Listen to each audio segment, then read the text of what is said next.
How hard it can be to make decisions that obviously benefit our health and happiness. How often do we choose totally opposite options? How often the easiest step turns into the hardest decision? And how rewarding and free it feels when we finally find the courage to choose our own path. Heading to the office for my last working day.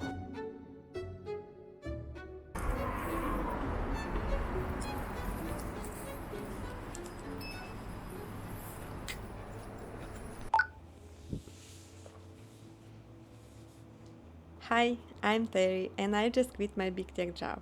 It feels like it's a trend right now to quit your corporate job and post a video about it. But honestly, when I'm on this side of the table, I understand now how much effort and how much energy it requires to make that decision and actually quit. And I guess it shouldn't be that way, it shouldn't be that hard, but well, it is what it is.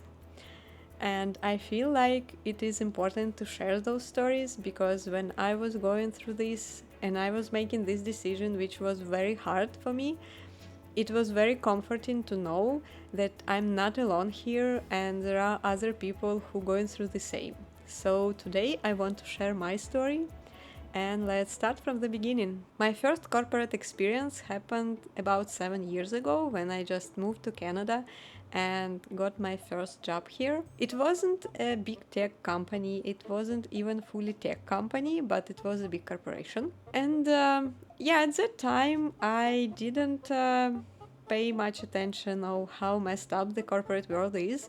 I just accept that I was just going with the flow and I was thinking like, well, these are rules, I need to follow them in order to fit in, and things like that. But there were red flags, definitely. Like, for example, we had a dress code and it was business casual, how they call it. And we were not allowed to wear jeans at office.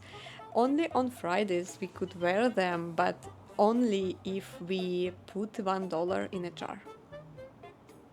Yeah. But those things, yeah, they were annoying and ridiculous, but I didn't take them like something very messed up and something wrong.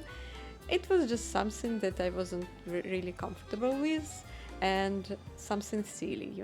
It was a big company, but it wasn't very big city. So when COVID happened, me and some other my coworkers got temporarily laid off and I was trying to find another job and I realized that there is literally zero positions at that time in my city and uh, even in the province. So me and my partner decided to move to Vancouver. We wanted to do this anyway, so we just packed all our stuff into the car and went from the Atlantic shore to Vancouver. Here I decided that with several years of immigration process, the moving itself, the first job, and COVID also, I need to take some break and this was a good time to take a break. So I wasn't looking for a job. During that time I started running and I enjoyed how I feel after the run. I was in a really good shape and also I really wanted to get into big tech. It was my dream at that time. I really wanted to prove myself that I can do it, that I'm smart. And also, this imposter syndrome always was saying that you are not good enough, you don't know things, etc., etc. So I wanted to prove that my imposter syndrome is not right and I actually worth something. Here in Vancouver, we have some fun companies and I really wanted to get into one of them. I still don't have any explanation and reasons behind my dream to join specifically this company, and I don't know why. Honestly, but I really wanted to get into that company. Of course, I knew about bad stories behind the big tech and specifically my company, but I wanted to see it from the inside. I wanted to see if all those stories are true. Also, when the company is that big, teams and organizations has some kind of independency at some level, so it always depends on the team you get in. Sometimes it's good team, sometimes it's bad team, bad managers or good managers. So if you're lucky, you have a good team, you enjoy in your life there. I was obsessed with getting into big tech, and I was preparing. I was doing lead code, I was reading specific books and watching specific videos and other stuff. But one day I was running here in Vancouver around the Stanley Park, and coyote started attacking me. It started running at me, and I'm afraid of dogs. I have this fear from my childhood. So when it started attacking me, I just stopped thinking clearly, and I did the only one thing that you can't do when a coyote attacking you. It's starting running from it, and I fall from seawall, and it was low tide, so I fall on the bottom of the ocean. I got lucky and fell in between stones, but still it was hard surface, and I broke my spine. I got into hospital and I went through the surgery where they put titanium screws into my spine, and that's how a long year of my recovery started. So at the beginning I was able to only walk a little bit.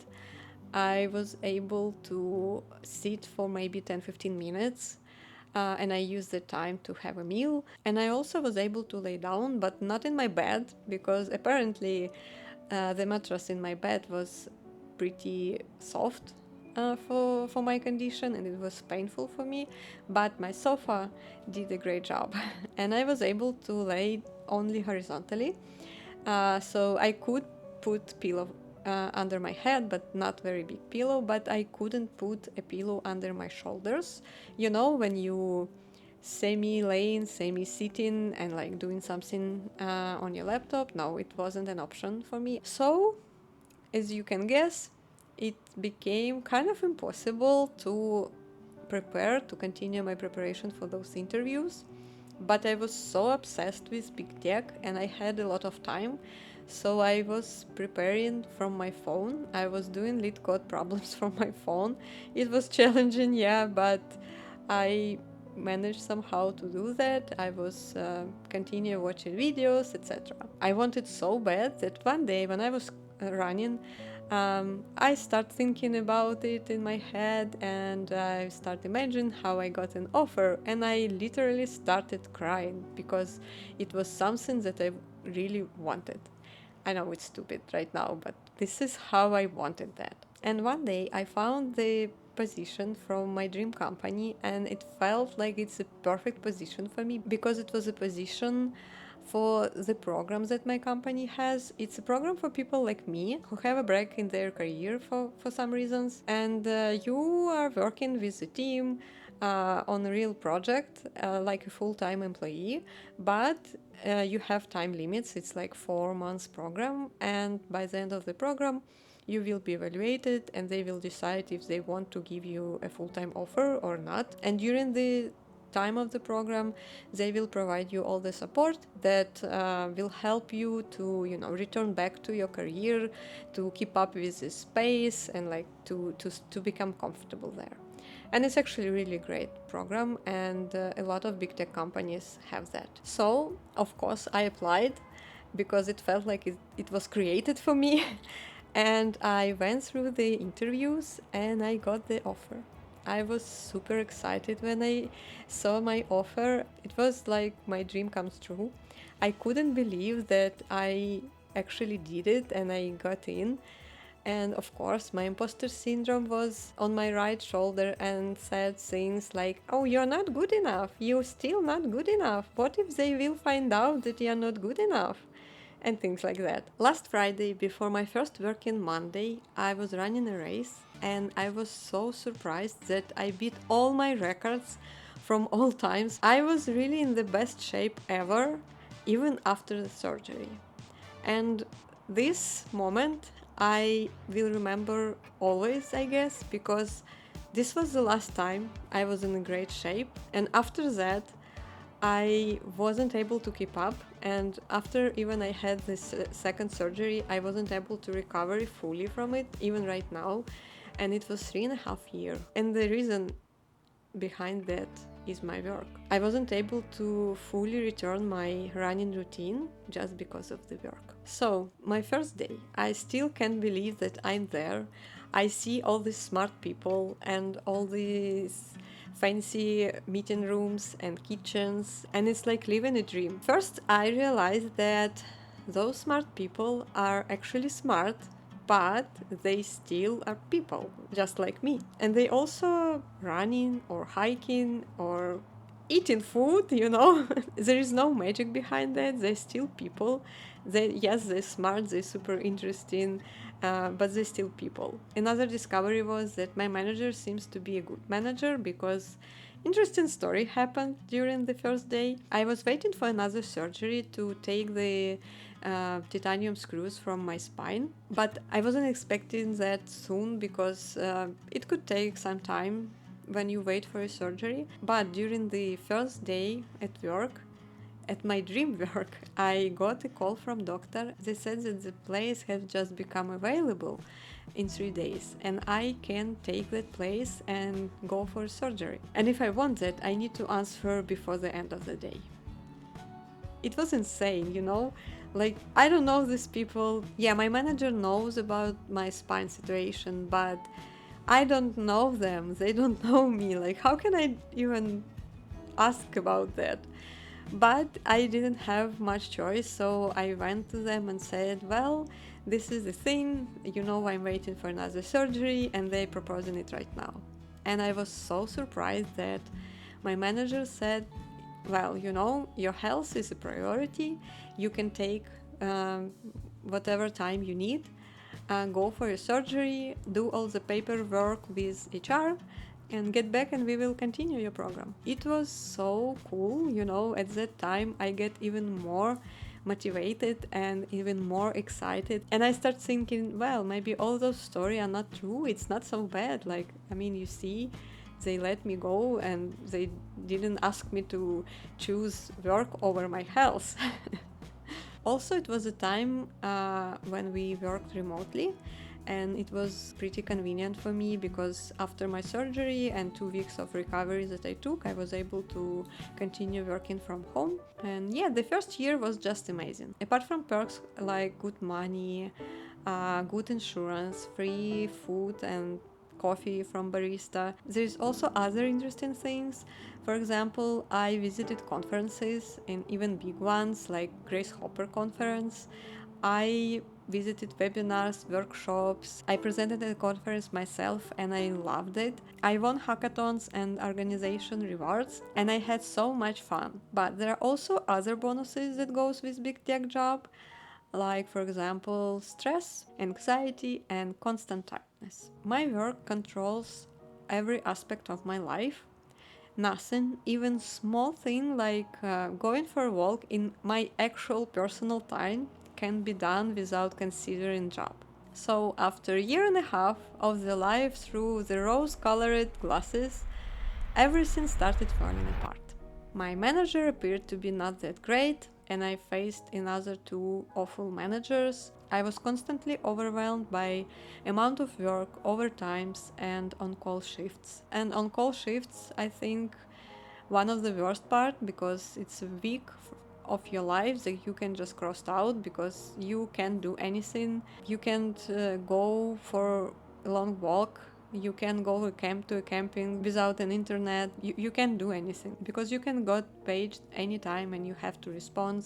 Sometimes you even have to jump into a call to resolve the issue. So yeah, it's awful. And it's not only this week. When you work the whole week like this, you need some time to recover from it and to see that, oh, there is actually life around you and you can go somewhere maybe if you still don't have some leftovers from your on-call shift. So yeah, it's all messed up. And even more things were adding up to this, like constant layoffs, pointless competition, ridiculously small increases of compensation, and the cherry on the top, return to office policy, with the most stupid requests and reasons behind it. Now I was able to see that all those stories are true stories about my company and big tech overall. Every day I saw stories from people who were trying to get remote accommodation due to some health issues, disabilities. They were working remotely for years and they were higher performers and they were getting promoted all the time.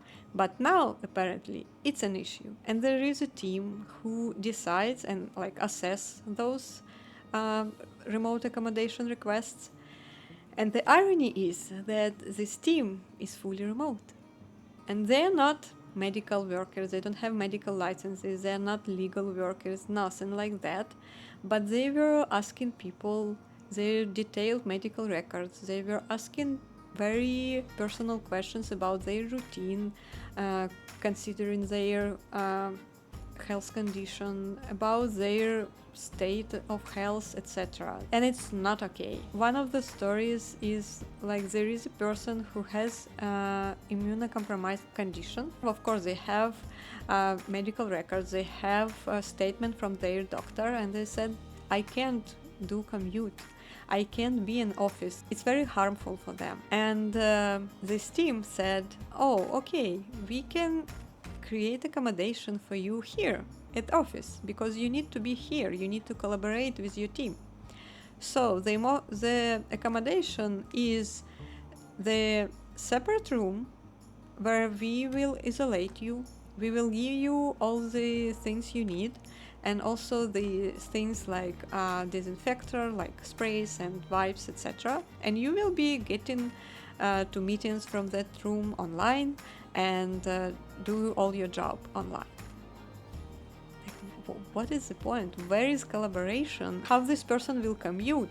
And what is the point? What is the difference from being there in that room and from being in the home in comfortable environment? And it's not even the worst story. And I saw these stories every day.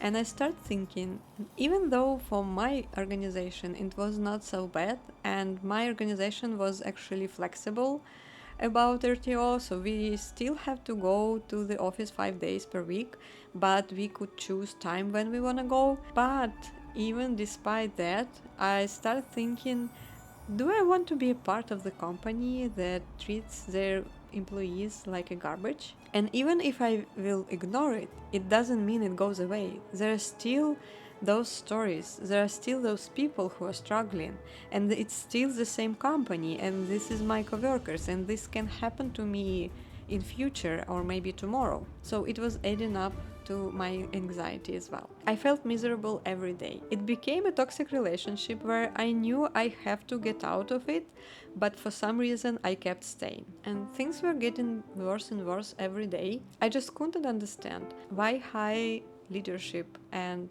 CEOs just can't make it comfortable for employees and treat employees well, because when we feel okay, we will perform better, we will do more profit for the company. But no, they just greedy and they don't care about anything. And the most ridiculous part there is all the big tech companies and other big corporations exist while it has employees. Because without employees, there will be no company at all. But employees are treated so bad at this company, so it became just ridiculous situation. And the problem here is not in how they treat us employees. The real issue is that we allow them to do that to us. We allow them to treat us like a garbage.